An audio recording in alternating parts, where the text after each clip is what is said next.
fabulous show. Alaska. Hi, Heartbeat Alaska. It's Heartbeat Alaska. Pull up a chair and enjoy the show. Hear it from Sitka to Barrow. Gather around for Jeannie's show. It's the Aleut, the Indian, and the Eskimo. It's the Aleut, the Indian, and the Eskimo. Welcome one, welcome all. Hello everyone and welcome to Heartbeat Alaska Native News and Information. I'm Jeannie Green. Heartbeat Alaska takes you to different villages every single week. Today we take you to villages that begin with K. Did you know that there was villages called Kijik and Kanakanak, many other villages? And today we take you to Kake, Alaska and participate in a peacemaking circle. Also, we take you to Kiana, Alaska, traveling north. It's getting wintertime up here, and we learn how to make baskets, sled baskets. Ooh, dog sledding is just around the corner.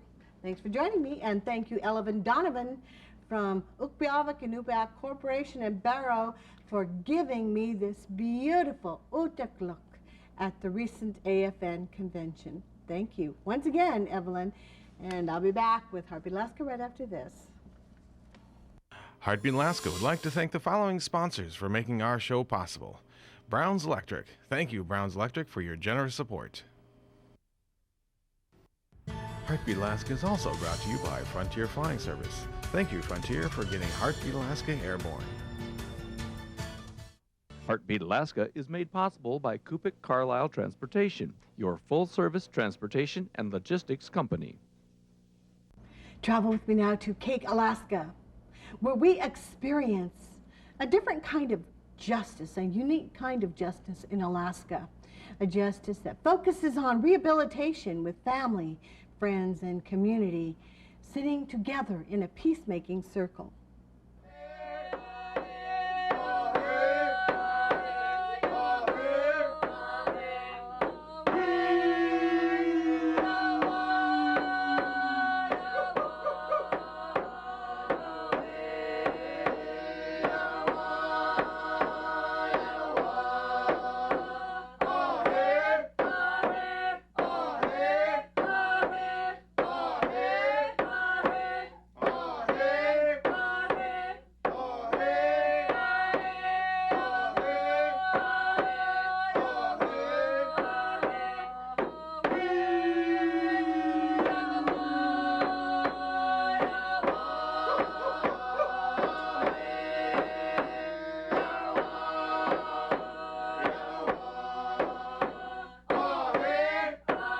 This is Kake, Alaska, a Tlingit village northwest of Petersburg and south of Juneau.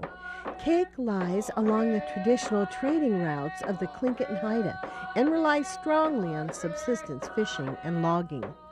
When it comes to law, Kake is the only Alaskan village that participates in an innovative form of sentencing that blends traditional values with the Western court system.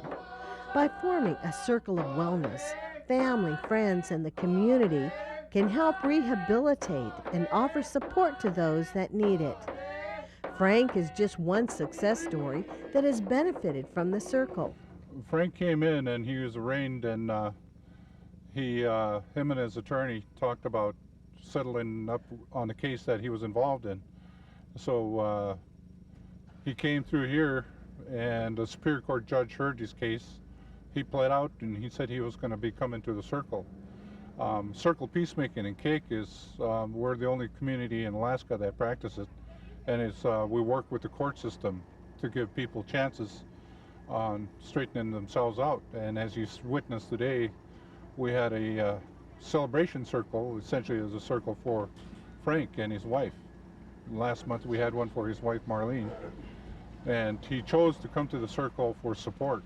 And that's what we really offer, essentially, for all the people that do come to the circle. And it's just people helping one another, essentially. Once they either plea out, or that their attorneys and the district attorney says it's okay, and the judge signs off on it, that they can come to the circle for circle sentencing. That's where we participate in it and come up with a consensus agreement for how he's going to make things right to the victim, because the victim in circles is the most important part. And that's where it becomes involved in the community, because their families, their friends, and their parents come. And like you heard today, that it reflects upon our family, our clan, and our community, what happens when something is done wrong. It affects everybody. It's like a ripple in a calm pool. It starts coming back on people, and it affects other people differently. And that's what we try to make right in our community, and that's what we're finding. That's what really works. If the district court directs somebody over toward the circle, that they have to agree to go through it. That's part of their conditions of probation.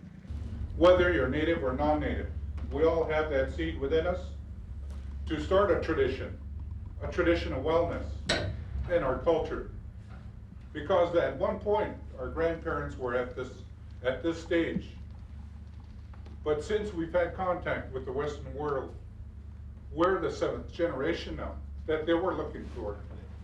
On Frank, he's pretty special because he came to this Kake Circle peacemaking for help by himself after the fact that he was involved in whatever he did to get him into court, and he came for support along with his wife. And his wife came through the circle by herself because she said she would like to start sobering up. And the alcohol counselors, we work real close with them, and they're part of our circle, and they got them into the Bill Brady Healing Center.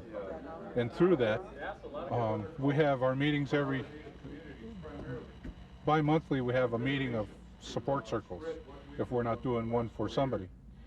And through that, we give them support, and through that they're able to talk about their problems they're having. Maybe there's a thing that someone in the circle knows about, because the people that are there, we draw upon them, because a lot of them have went through what Frank went through.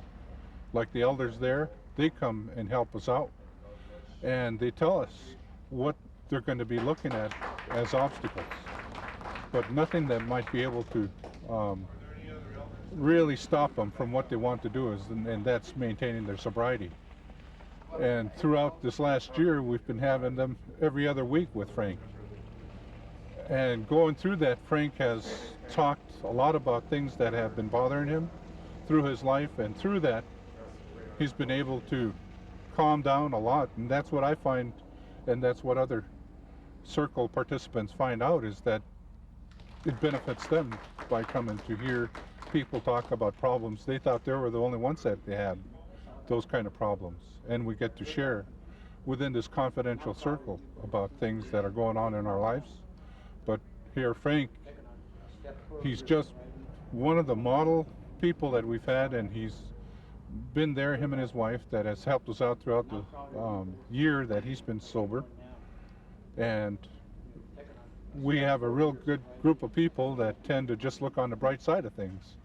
And this is one of those days of where it's 1 year, and we thought it was a substantial achievement for a man like him to go through this, because he's been through some trying times himself. Through the efforts of the circle, Frank was able to become clean and sober, and today the circle is celebrating. Many traditional gifts are given to Frank, and many words of wisdom are handed down. Welcome one, welcome all. It's a fabulous show. Hi, everybody.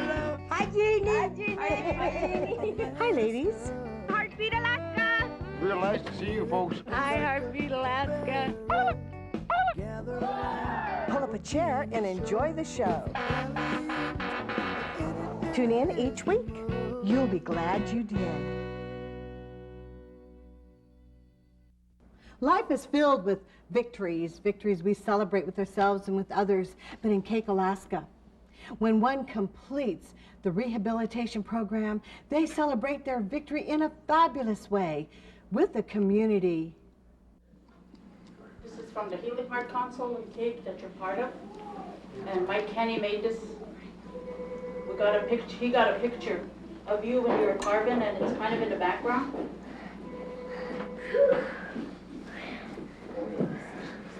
And it says, God, grant me the serenity to accept the things I cannot change, courage to change the things I can, and wisdom to know the difference.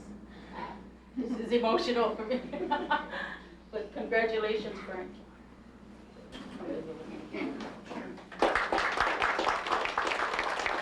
We work with the court system, but we find that people take it really personal when they come to the circle, because not only do they just come by themselves, but they have to bring family members, parents, grandparents, aunts, uncles, friends, and extended family.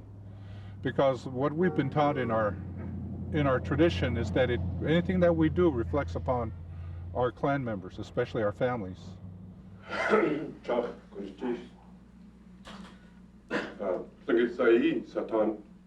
Trinity, Yerkonhit, Sakitan, Huts, Dutchkan, Shangukeri, Dutchkan, Wuskitan Yeri. And the elders will always say, when I look at you, I look at your grandparents. Because all you're seeing now with me is the past. Because everything that I'm trying to do now is trying to do for 7 generations down. And with the circle, we're finding out people take it very serious. Because when they signed their name on that agreement, these people were the ones that came up with that consensus, an agreement that they had to live with for a probationary period of time. And for that time of period, they can't do anything.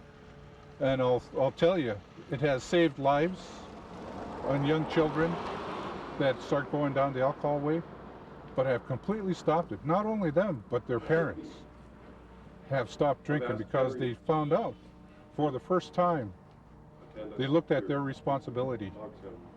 And that's how we don't get hardly any repeat offenders. The recidivism rate, you might say, for our circles is 97.9%, because if you figure 2 out of 85, only 2 out of the 85 people that we've had circles for chose not to go by that consensus agreement. That comes out to be something around pretty close to 98%. But when you look at our regular court system, that's what got me interested in our old ways, our traditional ways of peacemaking, was that I kept seeing people come through that door, the same people, like a revolving door, that I thought there has to be some way we might be able to work with the court system to reduce that. And this is what came out of it.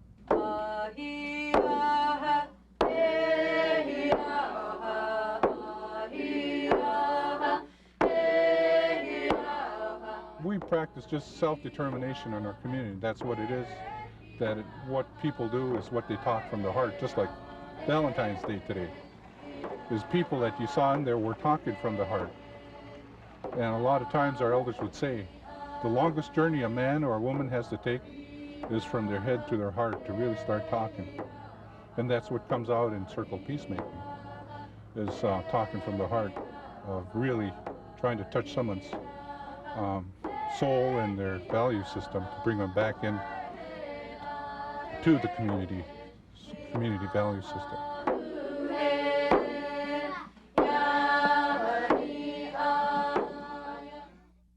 Thank you so much, my good friends in Kake, Alaska, for sharing your stories with our viewers across Alaska, Canada, and the lower 48. Now we travel to Kiana, Alaska, and meet Mr. Donald Smith.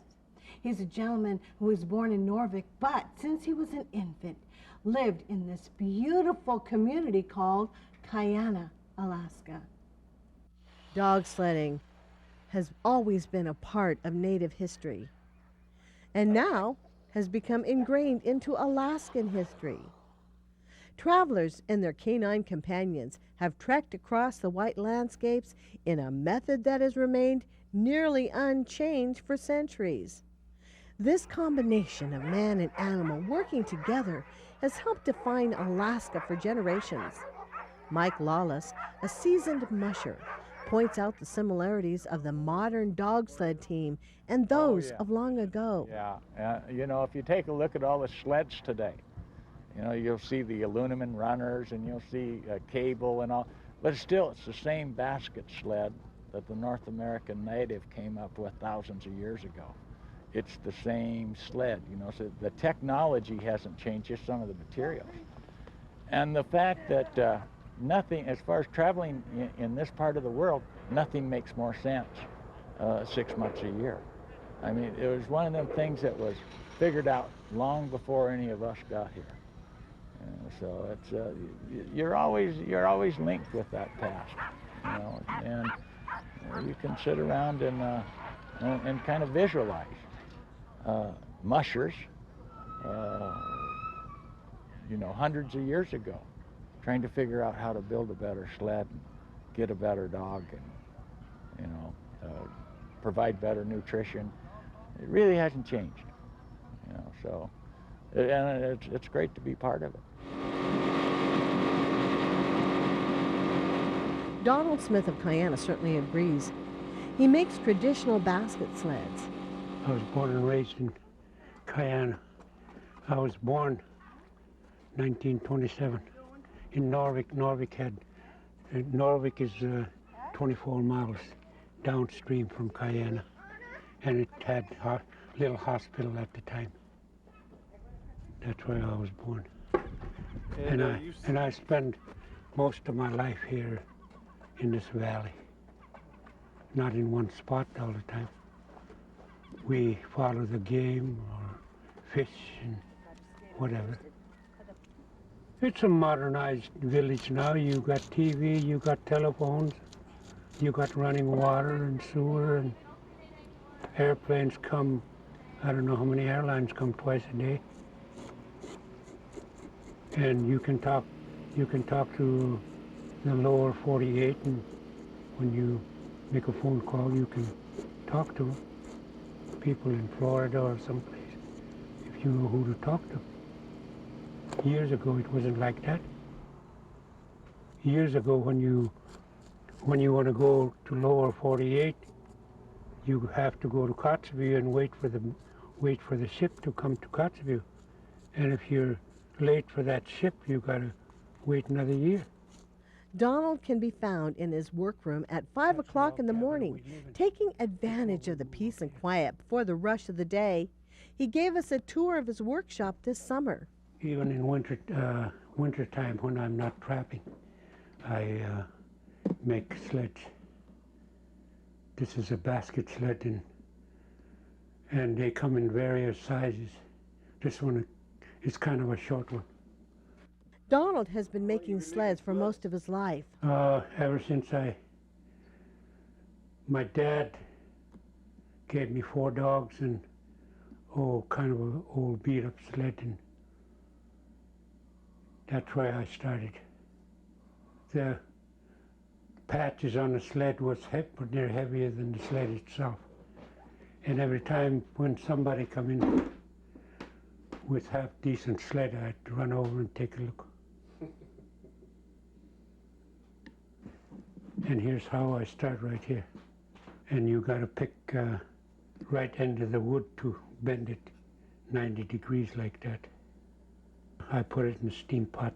There's a steam pot over there by the... It takes Donald about 3 to 4 weeks to make a sled. I put the wood in here, and I put it on top of the Coleman stove, let it boil, and steam would go into wood and make it limber. When I put grooves like this, when I start cutting it right away, it always be loose. And after you dry it, it's a little closer. It don't wobble like that. Donald sells his sleds selectively through word of mouth. I'm not in the yellow pages. There's just one man working here. No, I learned it from different people. I never go to school for it because I'm not much good in school. I had to quit school when I was about 4th grade and go on a trap line. Money was hard to come by them days. Only furs and whatnot we have to get grub steak from the storekeeper to go when we go trapping. And when I started to, when I got little business license here, I start making sleds even in summertime when I'm not doing too much. Today things are easier for Donald, but he still works hard. When he isn't trapping or hunting, he diligently builds his sleds. Hickory costs quite a bit, but when you get to, before hickory come around, we use birch. But there's more work in birch. If you got dollars, you might as well get flat wood instead of round tree. When you get round tree, you got to square it up, and it takes longer time. It's lighter, yes. Maybe some guys prefer birch instead of hardwood. Hickory. If you buy a sled like this, dogs would go at the fastest. They would go maybe 12, 13 miles an hour. And when you got machines, they load them up too much and start going 50 miles an hour. It's not made for that kind. Sure, it can stand when it's got no load. This one would sell for $1,800. It's a 9-foot sled. I used to just make them for myself, and I got interested in when I sell one sled.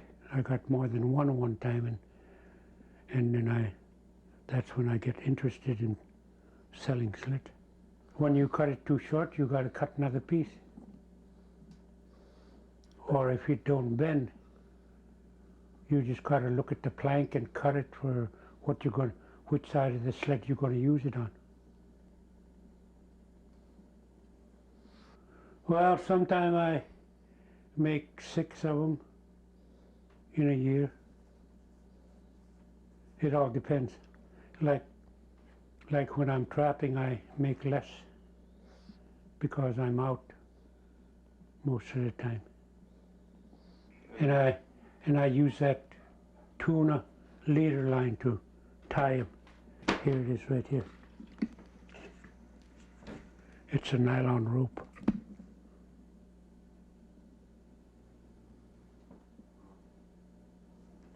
There's different sizes, and local stores got them, and I order them from Seattle too. When I finish the sled, I go here at 5 o'clock in the morning sometime, and while it's quiet, I work. And daytime, I do my own chores. And sometime I work maybe 12 hours in a day. But it's kind of hard to try and work 12 hours in the shop all the time.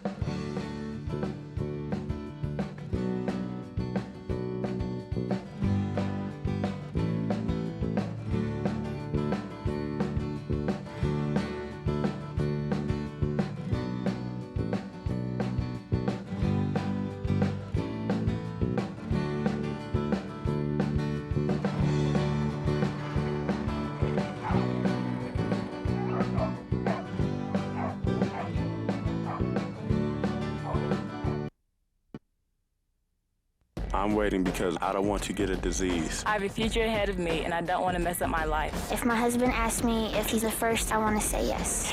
Because I respect myself. I have so much going for me. A child would only slow me down. I'm trying to break a cycle. Sex is a very special thing I only want to share with one person. There are too many consequences. STDs. The union between two people. I would always regret it. I'm protecting my heart. Waiting doesn't make you less of a man. I'm waiting because it's the most precious gift I can give. Thank you, everyone, for joining us for another Heartbeat Alaska. Stories about your friends and your neighbors. Join us again next week as we travel throughout the North. God bless every one of you, and we'll see you then. To purchase a VHS copy of this program, have your credit card number ready and call area code 907-563-7440 or mail $20 check or money order to Jeannie Green Productions. Ask for the program number listed below. It's